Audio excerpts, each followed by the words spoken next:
So, good morning, good afternoon, everybody. Erev Shabbos Kodesh.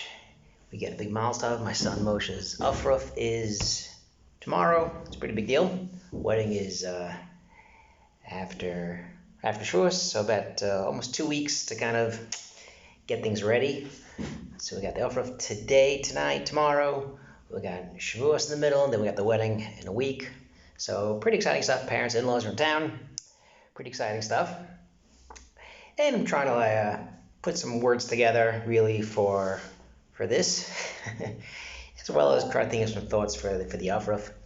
Trying to understand what's the kesher with bamidbar, with Shavuos. We know that bamidbar is always before Shavuos, right? Tied to that. So the Pri Tzaddik talks about just like the tochacha is right before Rosh Hashanah Yom Kippur in Elul. So too, last week, tochachos behar chukosai, and then we have Shavuos now. We want to kind of finish up the bad stuff, quote unquote, tochachos, the curses, before we start up the new year with Rosh Hashanah. So too here, we're kind of starting fresh. We don't still walk into Shavuos. We're kind of really been preparing for 7 weeks, working on midos, going from Pesach to Shavuos. It's not just counting 7 weeks of no music or no haircuts or not shaving for most of it. It's really preparation. It's really getting ready. And I'm trying to think about this. What's the kesher? Is there a kesher with bamidbar, marriage, Shavuos? What's the whole deal? And I'm trying to think about really what this parsha really is. We know that one of the days that's in the Torah. Again, the Torah is not really for putting special days there. The Torah doesn't say exactly when Shavuos is. It doesn't even say when the Torah was given. It doesn't say Sukkot is different. There's different days that are there. Some days are not there.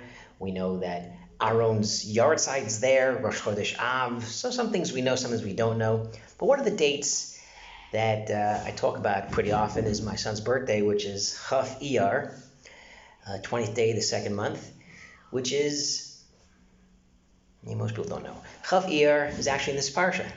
The day that the people leave Har Sinai, and go travel. At this point, they thought they're going to Yisrael.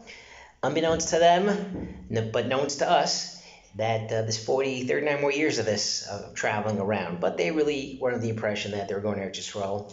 And B'Yad Ramah, they had their Chatzotzros, and they had the counting of the people in this parsha, the Levium, Torah, the Aaron, and thought they were on their way. But the point is, they were traveling after they got the Torah, traveling with optimism. And I'm kind of thinking this is kind of like marriage and similar to graduation. You get your diploma at the college, you put 3-4 years in there, you studied all that stuff, you get your diploma. Well, your life isn't over. If anything, your life really just started. Because now you take your engineering degree, you take your accounting degree, and you leave the walls of the university, the college, and you have to really do your stuff. And this is kind of really analogous to Matan Torah. You can spend all day in Beis Medrash, you can spend all day learning, but if you go outside this Medrash and you're kind of a jerk, and you're really a horrible person, then you not just you wasted your time with learning Torah, but you kind of k'viyachol lower the Torah into nothing. I mean, people look at you and they say, "Wow, that's a Torah Jew. He curses, he cuts me off on the street, he says horrible words, he's angry all the time, he cheats in business, all these things," and that's really not the purpose. Lilmod lamed lasos. The main part of learning Torah is to do the Torah. So after you have your graduation, you have your degree, and now you're going to get work. Same thing with marriage. You're at the wedding, and your life just started. What you learned as a bachar, what you learned in chassan class, all that stuff, you really have to now, you have to do it. How did my parents make this thing work? How did my in-laws make this thing work? How do other people, my friends, have their marriages work? And you have to really kind of put into practice. How am I going to juggle a spouse with work, with school, with Torah, with God? How to kind of mesh this all together?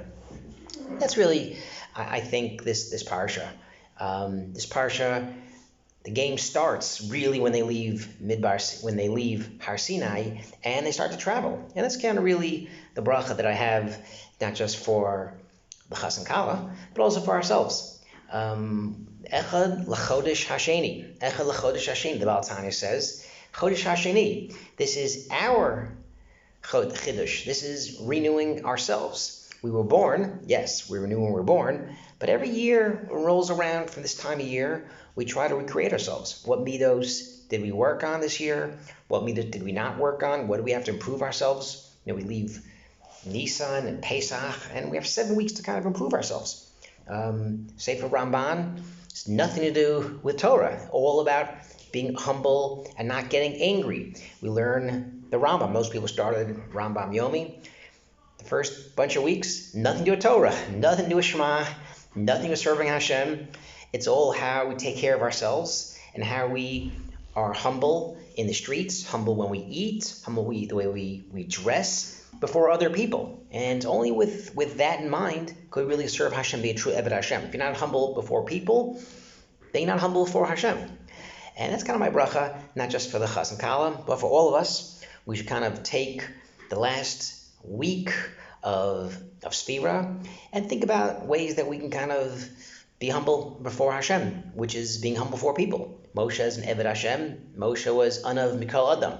That's kind of really what I want to pass on for the Shabbos as we kind of talk about bamidbar. The next couple weeks are good, and then things kind of really go south after Baloscha. The people now shlach, they do horrible things in the midbar. There's averos, kiras atayva, be'eros, meraglim, bullock. A lot of horrible things are going to happen, but let's make believe we don't even know about that yet. And we're still on a path of optimism. And hopefully, on this day of Yom Yerushalayim, a day that we think about Yerushalayim, think about Yisrael, think about how what we're missing, that even though maybe we go to Yerushalayim once in a while, go to Israel once in a while, we go to the Kotel, take your pictures, we're still missing something. We're still lacking something. And that's kind of what we all should be feeling on this day, is that there's miracles that took place, that we have Yerushalayim, but we're not there yet. We still don't have the Beis HaMikdash, we don't have open miracles, we don't have the Gilui Shechina, and hopefully this will be the last Yom Yerushalayim without having the Beis HaMikdash in Yerushalayim.